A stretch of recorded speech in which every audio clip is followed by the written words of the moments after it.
తెలంగాణ కాంగ్రెస్ ప్రభుత్వం త్వరలో శీతాకాల అసెంబ్లీ సమావేశాలు నిర్వహించేందుకు సిద్ధమవుతున్నట్లు తెలుస్తోంది. జనవరి 2 నుంచి తెలంగాణ అసెంబ్లీ సమావేశాలు నిర్వహించనున్నట్లు తెలుస్తోంది. అసెంబ్లీ సమావేశాల్లో ఎంపీటీసీ, జెడ్పీటీసీ ఎన్నికలపై చర్చించనున్నారు.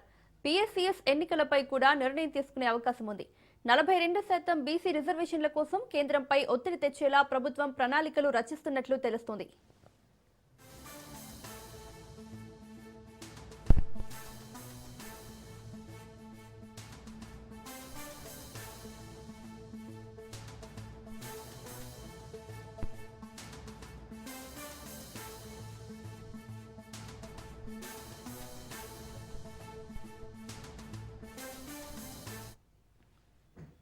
తెలంగాణ కాంగ్రెస్ ప్రభుత్వం త్వరలో శీతాకాల అసెంబ్లీ సమావేశాలు నిర్వహించేందుకు సిద్ధమవుతున్నట్లు తెలుస్తోంది.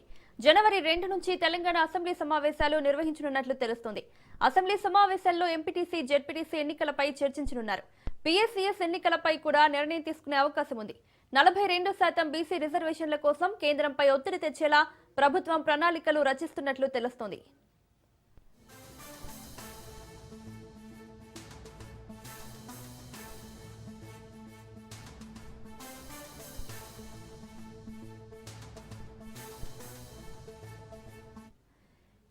ఇదే అంశానికి సంబంధించి మరిన్ని అప్డేట్స్ మా ప్రతినిధి సునీల్ అందిస్తారు. సునీల్, జనవరి 2 నుంచి తెలంగాణ అసెంబ్లీ సమావేశాలు నిర్వహించనున్నట్లు తెలుస్తోంది. డీటెయిల్స్ ఏంటి?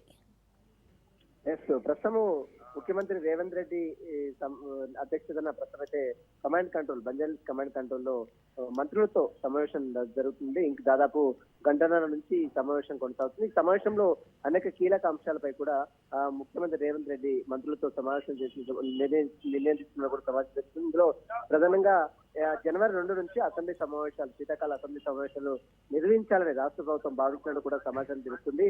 దీంతో పాటు ఎంపీటీసీ, జెడ్పీటీసీ ఎన్నికలకు సంబంధించిన విషయాలపై కూడా ముఖ్యమంత్రి రేవంత్ రెడ్డి మంత్రులతో చర్చించి కీలక నిర్ణయం కూడా తీసుకునే అవకాశం ఉంది. మరోవైపు ఇప్పటికే అగ్రికల్చర్ కోఆపరేటివ్ సొసైటీ పిఎస్సిఎస్ సంబంధించిన ఎన్నికలు ఇప్పటికే రద్దు చేసిన నేపథ్యంలో వాటికి సంబంధించిన నిర్వహణకు సంబంధించిన విషయంపై కూడా ఈ రోజు మంత్రుల సమావేశంలో కీలక నిర్ణయం కూడా తీసుకునే అవకాశం ఉంది. ఎంపీటీసీ, జెడ్పీటీసీ ఎన్నికలు జనవరి తర్వాత నిర్వహించాలా లేదా జిహెచ్ఎంసీ ఎలక్షన్స్ ముందు నిర్వహించాలా, జిహెచ్ఎంసీ ఎలక్షన్ తర్వాత నిర్వహించాలన్న దానిపై కూడా ఈ రోజు మంత్రుల సమావేశంలో ఒక నిర్ణయం కూడా తీసుకునే అవకాశం ఉంది. దానిపై కూడా ముఖ్యమంత్రి మంత్రులతో చర్చిస్తున్నట్లు కూడా సమాచారం. దీంట్లో 42% ఎంపీటీసీ, జెడ్పీటీసీ ఎన్నికలకు వెళ్లాలంటే 42% బీసీ రిజర్వేషన్ సంబంధించిన అంశంపై ఇప్పటికే సుప్రీంకోర్టు, హైకోర్టులో పెండింగ్ లో నేపథ్యంలో ఇది కేంద్ర ప్రభుత్వం బిల్లు ఆమోదించాలంటే ఖచ్చితంగా కేంద్ర ప్రభుత్వం మీద ఒత్తిడి తీసుకురావాలి. కాబట్టి దానికి సంబంధించిన దాంట్లో వీరి కార్యాచరణ కూడా ఒక ప్రణాళిక ఈ రోజు మంత్రుల సమావేశంలో తీసుకున్నట్లు కూడా సమాచారం తెలుస్తుంది.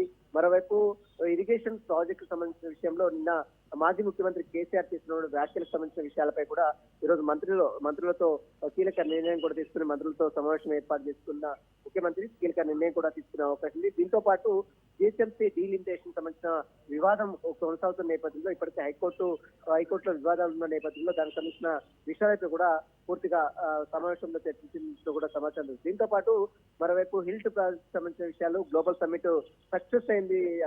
అంతర్జాతీయ వ్యాప్తంగా అంటే ప్రపంచ వ్యాప్తంగా గ్లోబల్ సమ్మిట్ ఇప్పటికే దాదాపు 5,75,000 కోట్ల రూపాయల పెట్టుబడులు వచ్చాయి. కాబట్టి వాటికి సంబంధించిన వివరాలు, ప్రజల్లోకి ఏ విధంగా తీసుకెళ్లాలి, సంక్షేమ పథకాలకు సంబంధించిన అమలుకు సంబంధించిన విషయాలు, రైతు బంధుకు సంబంధించిన రైతు భరోసాకు సంబంధించిన విషయాలపై కూడా పూర్తిగా మంత్రుల సమావేశంలో చర్చించడం సమాచారం ఉంది. గ్రామ పంచాయతీ ఎన్నికల్లో ఇటీవల కాలంలో విజయం సాధించిన నేపథ్యంలో ఆ రెబల్స్ విషయంలో కొంత ఎమ్మెల్యేలు కొంత వెనుకడు వేశారు. దాంతో కొంత సీట్లు బీఆర్ఎస్ పార్టీ గెలుస్తుంది. కాబట్టి దానికి సంబంధించిన విషయాలపై కూడా పూర్తిగా మంత్రుల సమావేశంలో చర్చించినట్టు కూడా సమాచారం. మొత్తం మీద ఇంకా సమావేశం అయితే కంటిన్యూగా కొనసాగుతుంది. మరొక గంట సేపు ఆగుడు ఈ సమావేశం జరిగే అవకాశం కూడా సమాచారం తెలుస్తుంది. మరి సమావేశం అనంతరం ముఖ్యమంత్రి రేవంత్ రెడ్డి అజారుద్దీన్ ఇంటికి వెళ్తారని కూడా కొంత సమాచారం తెలుస్తుంది. అజారుద్దీన్ లో చిన్న ఫంక్షన్ కార్యక్రమానికి ముఖ్యమంత్రి రేవంత్ రెడ్డి హాజరవుతున్నట్టు కూడా కొంత సమాచారం తెలుస్తుంది. ముఖ్యమంత్రి సమావేశం తర్వాత మంత్రులు బయటకు వచ్చి మీడియాతో మాట్లాడతారా లేదని కూడా చూడాల్సి చెప్పవచ్చు. Right Sunil, thank you.